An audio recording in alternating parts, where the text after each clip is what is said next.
Guitar Heroes, how would you like to massively increase your chord vocabulary by using one little method here that I'm about to show you, what I call the 5-12 method. Literally, this one little bit that I'm about to show you will take one chord form that you already know and will literally yield 60 new chords for you in 5 chord families that we're using all the time. My friends, if you answered yes to this, you're in the right place. Let's do this. All right, so this is what we're going to do, my friends. I don't have the guitar today, obviously. I'm just going to be showing you how these chords are formed, because I always say there's 2 ways, basically, or 2 things that we need to know in order to play new chords. We need to, 1, know what they look like on the fretboard, and then 2, we need to master the fingering of them. 2 very totally different things. Don't mix the 2. They're 2 separate parts of your brain. We want to learn them separately. So today I'm not going to be showing you how to finger these chords. I have plenty of videos here on YouTube. I've got my free course. I got the dollar course, everything else to help you out with that. Today what I'm going to be showing you is this trick that is literally going to bend your mind and get you to see these chords in a new way using what I call the 5-12 method. Basically what we're doing is we're taking an open E major chord, you probably know this one already, and we're going to tweak it, moving 1 note for each of these 5 chord families multiplied times all 12 keys, because we can move this chord up and down the fretboard like we can everything on the guitar, and it's going to yield you 60 new chords. Okay, here we go. So you can see right here what we've got is the basic, this here is a G major bar chord, right? You've seen this as an F if it were moved down here, and if it were an open chord, basically these 3 notes would be played open, and this section here would be right here, like your basic E major chord, right? If we took these 2 things right here, just like that, we would have our basic E major chord, okay? But what we're going to do is we're going to be moving this up, just because I want you to see what this thing would look like as a bar chord, moving it up and down the fretboard. Now, it doesn't matter if you can't play bar chords right now. Doesn't matter. I don't want you to get overwhelmed. Just understand that we just have to understand the basic concept first. Then getting the fingering down is a whole nother enchilada, okay? And I've got all sorts of videos for you on that, okay? Just search bar chords or, YourGuitarSage bar chords, whatever. I can help you with that. So what we're going to be doing is just looking at this format here.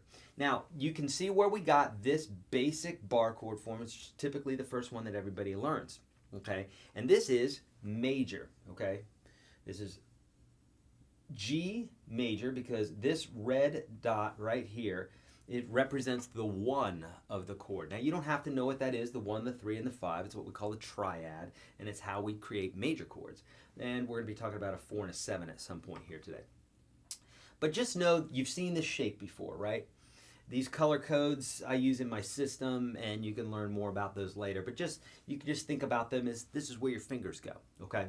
So we got our basic form here. We're just going to call it major. In this case, it's G major, but we can move this up and down the fretboard. So if you don't know about bar chords, you can move them linearly where all the notes move together, and wherever this dot is, that's the name of the chord. So in this case here, it's a G major chord. But we're going to be altering this to come up with our 5 different families. And then you'll know that you can move this up and down the fretboard to come up with the 12 different keys of the 5 different families. 5 times 12 is 60, okay? You can also do this on the 5th string as well. We're only going to go into the 6th string today for time-wise, and if you need to get in there more, I've got more videos for you, okay? So here we go. So you've got this major chord form already, right? I said that we'd be using a chord form that you know already, which is E major. That's it, okay? Now this is in the 3rd position, so it's G major right now. If we were to move it down a half step, it would be G flat. If we moved it down a half step again, it would be F. And if we moved it to the open position, it would be E. I'm assuming you know that process already. Otherwise, you'll need to watch more of my videos, okay? I can't teach it all to you in one video. So there's our major chord, right? Cool. Now, watch this. I want you to understand this concept. This is where it really starts getting interesting. The 3 of the chord, okay, is basically the 3rd note from the major scale. That's it right there. Now, if we take that 1 note on any major chord and we lower it a half step, we get a minor chord. If we know where that 3rd is at, in this case here it's the yellow dot, it's very easy to do. We just move this note back 1 half step. literally creating a whole new chord. Now you may say to yourself, well, Eric, that's not very exciting, but it is very exciting because what we did is we just took one chord form, that right there, we multiplied it times the 12 different keys. That gives us 12 different chords. If we do this one tweak here, just literally taking this one note, moving it back, normally your second finger would play this, by the way. Here, it would be part of the bar chord, okay? If you need help with bar chords here on YouTube, search YourGuitarSage bar. And there you go. And there's our minor chord form, okay? Again, don't fret if you can't play these chords. I want you to conceptualize this stuff first. The fretting part happens later, okay? So don't get overwhelmed. Okay, so there you go. There as our minor chord form. We can move that up and down the fretboard. That's 12 different keys, okay?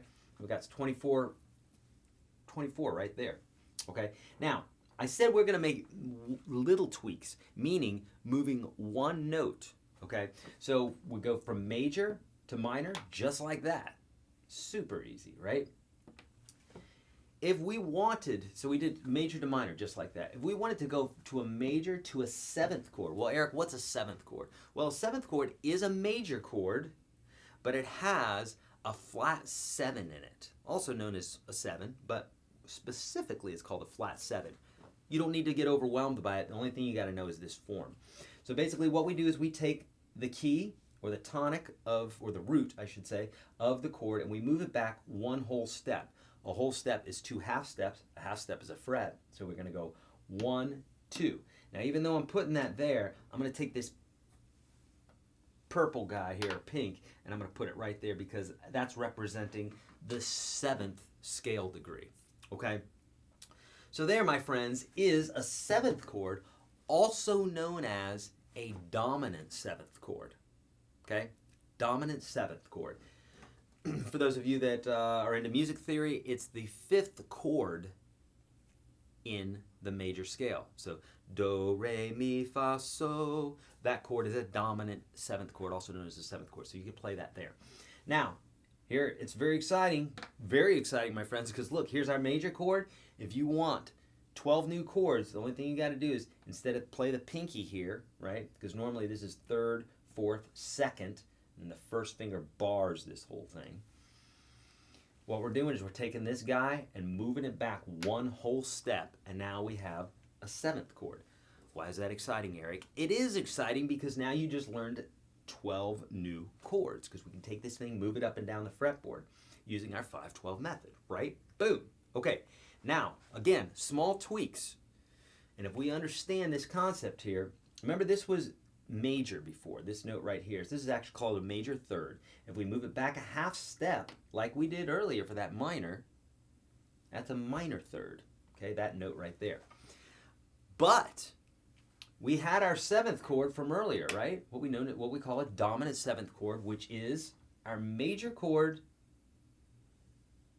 with a flatted 7th. That's what we call dominant 7th chord. But if we wanted to make a minor 7 chord, we make one little eensy-weensy tiny little tweak. And what we do is we take that major 3rd, drop it back a half step. Now it becomes a minor 7 chord, right? Super cool. A lot of folks will play this chord by barring this with their first finger and playing that with their 3rd finger. If you're a jazz player, a lot of times what you do is play this with your 2nd, 3rd, and 4th finger, and you would leave out these notes, and you would leave out this. You would leave out strings 5, 2, and 1. So you play it like 2, 3, and 4, or you might even play it like 2 and then 3. The 3rd finger would bar these 3 notes, okay? Again, don't get overwhelmed with the fingering. Today's lesson is really just to show you the shapes, okay? Because the fingering is a whole nother enchilada. Don't get overwhelmed, okay? And if you're getting overwhelmed with guitar, you get frustrated, just know everybody does. It's not you, it's the guitar, okay? All right, so we got major, minor, 7th, minor 7th. We have 4 families times 12. We already have 48 chords, okay? And for those of you that are like, where's he coming up with the 12? We're taking this and we're moving this form up and down the fretboard. And since there are 12 different keys, right, from the 0 fret to the 11th fret, we've got 12 different keys, okay? Or we can start from the 1st and go to the 12th. But nonetheless, we have 12 different keys, okay? Now that's where we have our minor 7th. Now, I said tiny little tweaks, right? let's go back to our major chord here, okay? Going back to the original, the E major chord form now moved up to the 3rd fret, also known as the 3rd position. Now it's a G major chord. And we said there's one little tweak that we got to do, right? To make this a suspended chord. Some people think it's called sustain. It's not sustain, it's suspended, because that note, the 4, the 4th scale degree, is acting like it's suspended in the air and it wants to resolve to a 3, where it's at right now.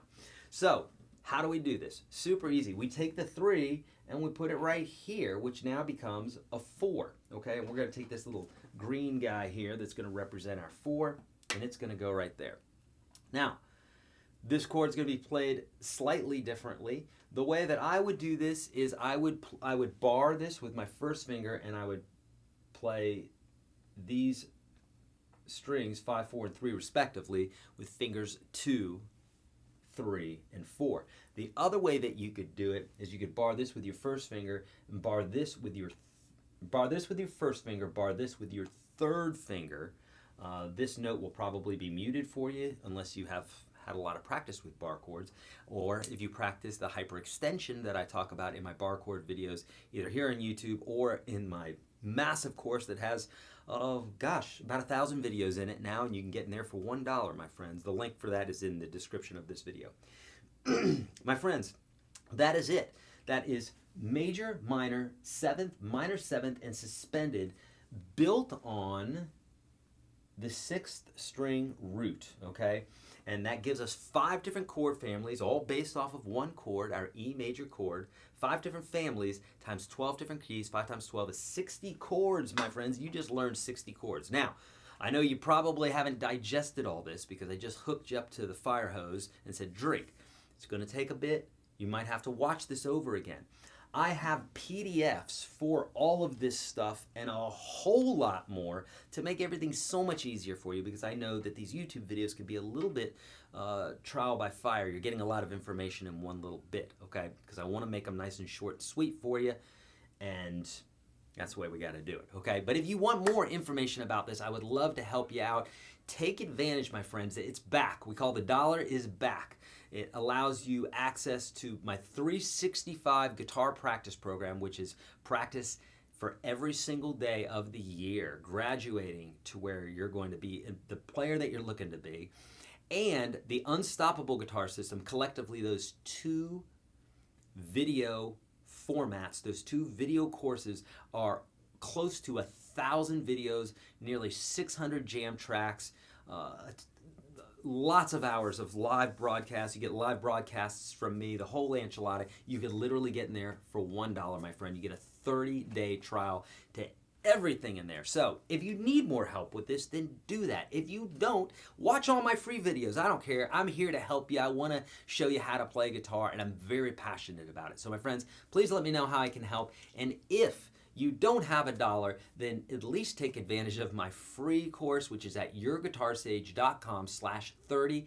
The link for that's also in the description of this video. If you would like the massive mammoth course with close to 1,000 videos and all the jam tracks, 600 jam tracks and live broadcasts from me for 30 days, try it for $1. That's YourGuitarSage.com/1. My friends, thank you so much. I'm Eric Andreas, Your Guitar Sage. Please let me know how I can help you. I'm passionate about this. I love doing it, and I really, truly want to help you. And as always, my friends, be kind to all beings.